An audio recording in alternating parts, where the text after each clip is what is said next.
I've always been excellent at making my selfishness look like female empowerment. By the time I perfected the girls' night scam, I had convinced everyone, including myself, that I deserved unlimited freedom while my husband handled everything that bored me. My name is Brittany, I am 28, marketing coordinator, and I've been using female friendship as cover for sexual adventures since I figured out that supporting other women is the perfect alibi for any behavior. When I met Robert, 30, accountant, devastatingly responsible, I knew I'd found someone whose devotion could be exploited indefinitely.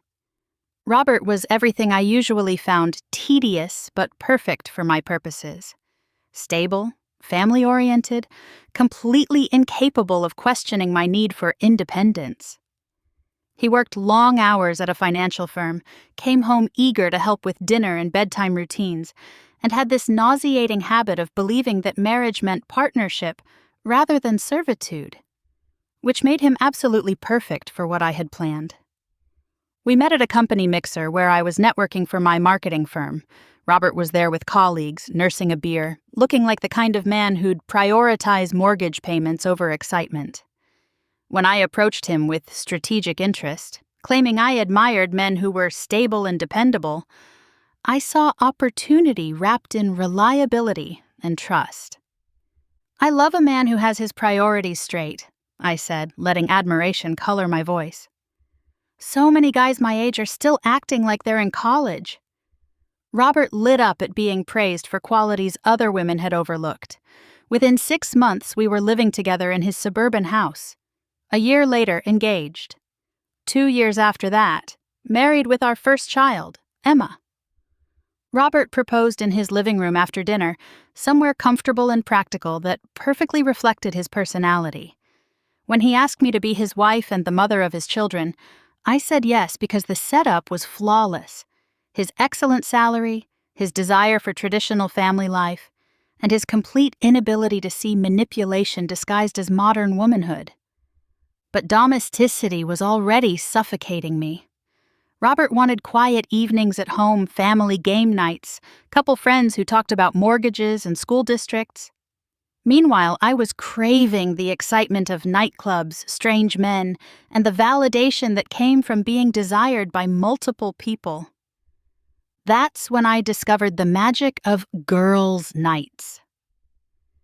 The brilliant thing about girls' nights is how supporting female friendship makes you seem like an evolved, independent woman, rather than someone planning systematic infidelity. I cultivated a group of friends who'd provide perfect cover for my real activities. There was Rachel, my college roommate who was going through a messy divorce and always needed support during her emotional crises. Madison, my coworker who was addicted to clubbing and always organizing group outings. And Ashley, my neighbor who was trying to rebuild her social life after having kids. "I think it's important for you to maintain your friendships," Robert would say when I'd announce another girls' night. "Marriage shouldn't mean losing your identity." Such a supportive husband, encouraging my independence while I planned to use that freedom to betray him systematically. My first girls' night affair happened 3 months after Emma was born. I told Robert that Rachel was having a breakdown about her divorce and needed emergency emotional support. Really, I was meeting Tyler, a bartender I'd been flirting with during my rare solo trips to the grocery store. "Take all the time you need," Robert said, kissing my forehead while holding our infant daughter. "Rachel's lucky to have a friend like you." I spent 4 hours in Tyler's apartment while Robert handled night feedings, diaper changes, and everything else involved in caring for our newborn. When I came home glowing with satisfaction, Robert attributed my improved mood to helping a friend through crisis. "How's Rachel doing?" he asked, taking Emma so I could shower off the scent of another man. "Better," I said, already planning my next emergency support session. Within 6 months, I'd established a pattern of 2 girls' nights per week, Wednesdays for fitness classes with Madison, and Saturdays for wine nights with Ashley. Robert encouraged this schedule, believing that maintaining friendships and hobbies made me a happier wife and mother.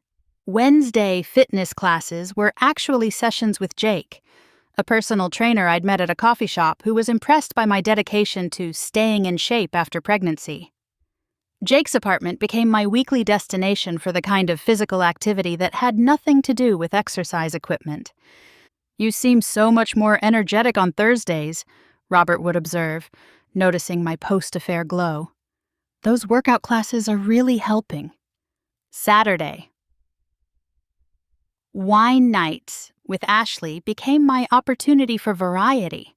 I'd meet different men through dating apps, telling them I was in an open marriage or separated and working through divorce details, hotel rooms, apartments, occasionally cars in parking lots, anywhere I could get the excitement that domestic life couldn't provide. "I love that you're maintaining friendships," Robert would say, taking over bedtime routines so I could leave for my supposed gatherings. "Emma's lucky to have a mom who shows her the importance of female relationships." Robert would spend these evenings alone with our daughter, handling bath time, story reading, and nighttime comfort while I was having sex with strangers who knew nothing about my family life. As Emma got older and Robert suggested having another child, my girls' nights became more frequent and elaborate. I convinced him that motherhood required even more social support, that maintaining my identity was crucial for our family's happiness. "I've been reading about postpartum depression," I told Robert when our second daughter, Sophia, was 6 months old. "Women who maintain social connections and independence are much less likely to struggle mentally." Robert immediately encouraged more girls' nights, terrified that isolating me might harm my mental health and, by extension, our family's well-being. I used this psychological manipulation to justify 3 nights per week away from home: Monday book club, meeting Marcus, a divorced father who thought I was separated, Wednesday fitness, still seeing Jake, and Saturday support group, rotating through various men I'd met online. Book club was particularly effective because it sounded intellectual and wholesome. Robert would help get both girls ready for bed while I supposedly discussed literature with other mothers. Really, I was in Marcus's bed, having sex while our respective children slept in their homes with their devoted fathers. "What are you reading this month?" Robert would ask, genuinely interested in my supposed intellectual pursuits. "Something about modern relationships," I'd reply vaguely, which was technically true since I was exploring exactly how modern relationships could be manipulated. My affairs required financing, hotels, restaurants, new clothes, birth control that Robert couldn't know about. I convinced him that girls' nights were investments in my mental health and our marriage's stability. "Ashley wants to try that new wine bar downtown," I'd announce, knowing the evening would actually be spent in a hotel with whatever man I'd arranged to meet. "It's expensive, but we never get to do anything fun anymore." Robert would encourage these expenses, viewing them as necessary for my happiness and our family's harmony. He'd work extra hours to afford my supposed social life, proud of providing for a wife who seemed to be thriving in motherhood. I'd also create group gifts and activities that required additional spending. "Rachel's birthday is coming up," I'd say. "The girls and I want to do something special for her since the divorce has been so hard." Robert would approve these expenses immediately, touched by my loyalty to friends who were supposedly supporting me through the challenges of motherhood. Meanwhile, Rachel's birthday celebration was actually a weekend with Kevin, a construction worker I'd met through a dating app who thought I was a single mother getting back into dating. Having children actually made my deception easier because Robert became so focused on being a supportive husband and father that he stopped questioning my need for independence. Every affair was framed as necessary self-care that benefited our family. "I need this time with the girls," I'd say when Robert looked tired from handling both children alone. "If I don't take care of myself, I can't take care of you and the kids." Robert would immediately feel guilty for seeming unsupportive, thanking me for being so thoughtful about family dynamics while enabling the behavior that was destroying them. The psychological manipulation was perfect. I was using Robert's love for our children to justify betraying our family. Every affair was positioned as motherhood self-care, every lie as family preservation. "You're such a good mom," Robert would say, watching me prepare for another fake girls' night. "Emma and Sophia are lucky to have someone who works so hard to stay balanced and happy." I'd kiss him goodbye while planning to spend the evening with strangers who'd never even seen photos of my children. As my system became routine, I started taking bigger risks that made the affairs more exciting. I'd bring men to our house when Robert was traveling for work, having sex in the bed I shared with my husband while our children slept down the hall. The spare bedroom became my playground for afternoon encounters when I told Robert I was having emergency support sessions with friends in crisis. I'd coordinate timing so precisely that I could pick up the kids from daycare looking like a devoted mother who'd spent the day helping others. "How's Madison doing with her breakup?" Robert would ask when I'd return from these sessions. "Better," I'd say, my hair still messed from sex with men whose names I sometimes didn't remember. She really needed someone to listen. I'd also use family vacations as opportunities for affairs, telling Robert I needed girl time even during our trips.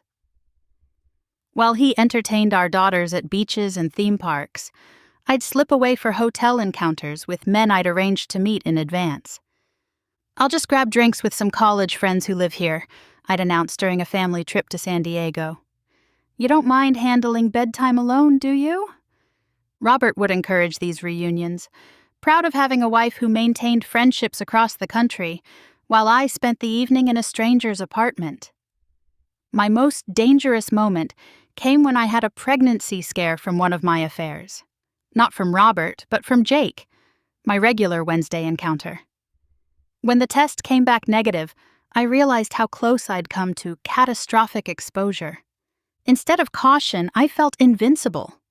I'd been having unprotected sex with multiple partners for months without consequences, which felt like proof that I could maintain this lifestyle indefinitely.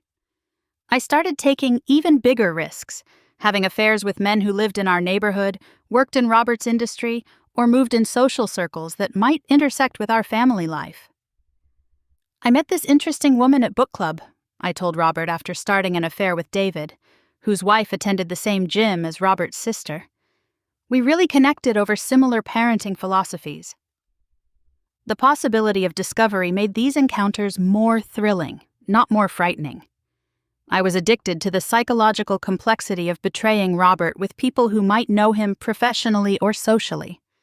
To justify increased girls' nights, I began manufacturing crises that required my immediate attention and support. Rachel was always having relationship emergencies. Madison was struggling with work stress. Ashley was dealing with family problems. All fictional dramas that explained why I needed to leave Robert with the children multiple times per week. "Poor Ashley," I'd sigh, preparing for another fake crisis intervention. "Her mother-in-law is really struggling and she needs emotional support." Robert would immediately encourage me to help, proud of being married to someone so compassionate and loyal to friends in need. These manufactured emergencies also provided cover for spontaneous affairs.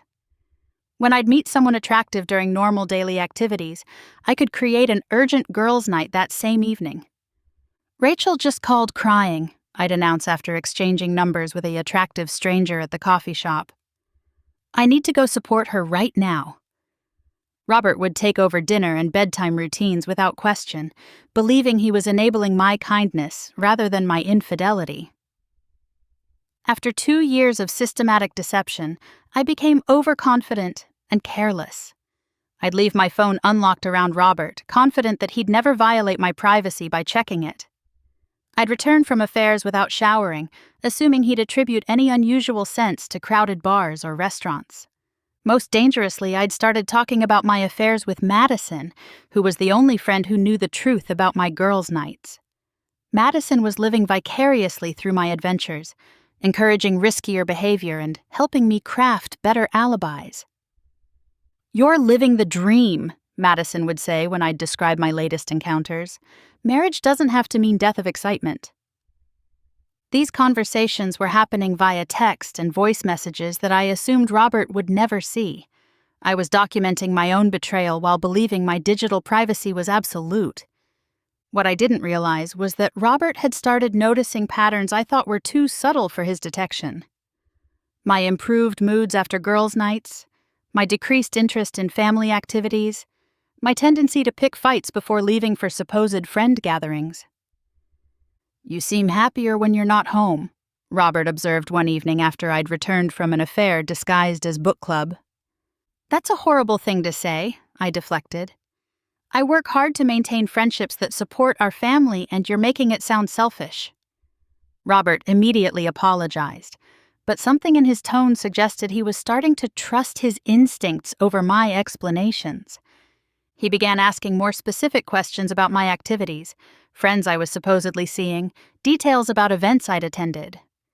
My answers became increasingly vague because maintaining fictional details about multiple fake gatherings was becoming complex. "How's Rachel's dating life going?" Robert asked one morning after I'd supposedly spent an evening supporting her through relationship drama. "Fine," I said, realizing I hadn't prepared details about Rachel's fictional romantic situation. "Didn't you say last week that she was sworn off dating after her bad breakup?" I'd contradicted myself without realizing it, creating inconsistencies that Robert was filing away for future reference. Robert's breaking point came when he decided to surprise me during one of my girls' nights. I'd told him I was attending Ashley's birthday celebration at a restaurant downtown. Instead, I was in a hotel room with someone I'd met through a dating app. Robert arrived at the restaurant to find no party, no Ashley, no celebration. When he called Ashley directly to ask about the supposed event, she had no idea what he was talking about. "I haven't seen Brittany in months," Ashley told Robert, "and my birthday isn't until December." That night, Robert confronted me with evidence that my entire social life was fictional. "There was no birthday party," he said simply when I returned home. "I went to surprise you with flowers, and Ashley wasn't even there. She says she hasn't seen you since summer." I tried my usual deflection techniques: confusion, anger at being checked up on, accusations that he was being controlling and paranoid. "I can't believe you're stalking me," I said, summoning indignation. "Following me around, calling my friends, treating me like a criminal." But Robert had moved beyond the point where my emotional manipulation could distract him from factual evidence. "Brittany," he said quietly, "where were you tonight?" Something in Robert's tone, not angry, not hurt, just resigned, made me realize the game was ending.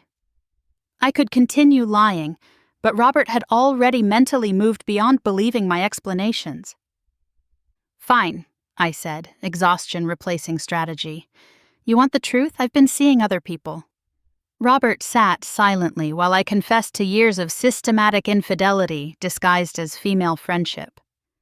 I told him about the fake book clubs, the fictional fitness classes, the manufactured friend crises that were all covers for affairs. "How many?" he asked when I finished. "Does it matter?" I replied, and realized from his expression that my casual tone was more devastating than the actual number. "And the girls' nights with Emma and Sophia?" "I've never missed anything important," I said defensively. "You handled bedtime routines fine."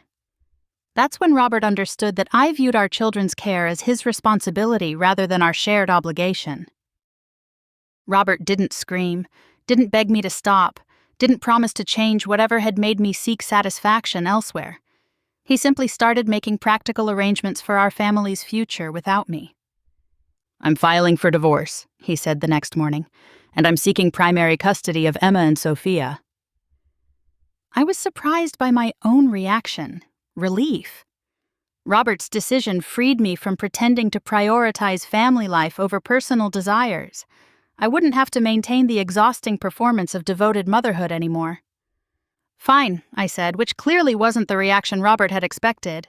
"Fine," he repeated. "Brittany, we're talking about our children." "You're better with them anyway," I said honestly. "You like the bedtime routines and the soccer practices and all that domestic stuff? I never did." Robert stared at me like he was seeing a stranger, which was accurate. He'd been married to a performance of motherhood rather than someone genuinely invested in our children's welfare. The divorce proceedings revealed the full scope of my detachment from family life. Robert's lawyer presented evidence of my systematic deception, my willingness to abandon our children for fictional friend emergencies, my complete prioritization of personal desires over family responsibilities. But the most damaging evidence was my own reaction to losing custody. When asked about my relationship with Emma and Sophia, I couldn't manufacture the appropriate emotional responses. "I love my children," I said during mediation, "but Robert's always been the primary parent. They'll be happier with him." My lack of distress about limited visitation time revealed everything about my priorities. Most mothers would fight desperately for custody. I was relieved to be freed from responsibilities I'd never wanted. Robert was awarded primary custody with minimal visitation requirements for me. I was financially responsible for child support, but had no obligation to maintain the domestic routines that had always felt like imprisonment. Our mutual friends were horrified not just by my infidelity, but by my casual attitude toward losing custody of my children. The women I'd supposedly been supporting through my girls' nights were disgusted to learn they'd been used as alibis for systematic betrayal. "You made me an accessory to destroying your family," Ashley said when she learned the truth. "I can't believe you used our friendship like that." Madison, who'd known about my affairs, was ostracized from our social circle for enabling behavior that had broken up a family and separated children from their mother. My professional reputation collapsed when word spread about my deception. Colleagues who'd admired my ability to balance work and family learned that my balance had been achieved through systematic lying and child neglect. The divorce settlement left me with child support obligations, but freed me from mortgage payments, family expenses, and the financial burden of maintaining suburban family life. I moved into a downtown apartment and embraced the single lifestyle I'd been secretly living for years. My income as a marketing coordinator covered my simplified expenses and left money for the nightlife that had always been my priority. Without family obligations, I could spend every evening exploring the dating scene that marriage had supposedly prevented me from enjoying. 6 months after the divorce was finalized, I realized I was happier than I'd ever been during my marriage. No more pretending to enjoy family game nights, no more manufacturing enthusiasm for school events, no more performing maternal devotion that had always felt unnatural. My apartment became exactly what I wanted, a space designed for entertaining adult guests rather than accommodating children's needs. I could stay out all night without explaining my whereabouts to anyone, could sleep until noon on weekends without small voices demanding breakfast and attention. "Don't you miss them?" my sister asked during one of her concerned phone calls about my adjustment to single life. "I see them every other weekend," I said, which wasn't really an answer to her question. The truth was that I enjoyed Emma and Sophia in small doses. Weekend visits where I could be the fun parent without handling discipline, homework, or emotional crises. Robert managed their actual needs while I provided entertainment and indulgence. The most liberating aspect of my new life was being able to pursue sexual variety without elaborate deception. Dating apps, nightclub encounters, workplace flirtations, all openly available without requiring fictional alibis or manufactured friend emergencies. I could be honest about wanting casual relationships, multiple partners, and excitement over stability. Men who were interested in similar arrangements didn't require lies about book clubs or fitness classes. "I'm recently divorced and exploring what I want" became my standard introduction, which attracted men who were seeking similar freedom from traditional relationship expectations. The sex was better without guilt, the variety more satisfying without fear of discovery. I'd spent years having affairs while pretending to value family life. Now I could embrace promiscuity as a lifestyle choice rather than a secret rebellion. My relationship with Emma and Sophia settled into a pattern that worked for everyone involved. They had stability and devoted attention from Robert, while I provided weekend entertainment and gift-giving without daily responsibility. "Mommy's apartment is fun," Emma told Robert during one of their phone calls. "But I like living here better." This arrangement suited me perfectly. I loved my daughters in theory, but had never enjoyed the practical aspects of motherhood. Constant supervision, emotional regulation, sacrifice of personal desires for their needs. Robert provided everything they actually required: homework help, bedtime routines, emotional support during childhood crises. I provided novelty and indulgence during scheduled visits that felt more like entertaining friends' children than raising my own. Without family obligations consuming my time and energy, I became more focused at work. My marketing campaigns improved because I could work late, travel for client meetings, and attend networking events without coordinating childcare or justifying time away from home. My colleagues noted the change in my professional dedication, attributing it to finding better work-life balance post-divorce. They didn't realize that my improved balance came from eliminating life responsibilities rather than managing them better. I was promoted within a year of my divorce, partly due to increased availability, and partly due to my willingness to take on travel assignments that colleagues with families couldn't accept. 2 years after our divorce, Robert met Jennifer, a kindergarten teacher who adored Emma and Sophia and genuinely enjoyed family life. Their relationship developed slowly, with Robert prioritizing the girls' comfort and adjustment over his own romantic desires. When Robert asked for my permission to introduce Jennifer as a potential stepmother figure, I was genuinely pleased for all of them. "That's great," I said, meaning it completely. "The girls need someone who actually wants to be there for them." My casual response to being replaced in my children's daily lives confirmed what Robert had suspected.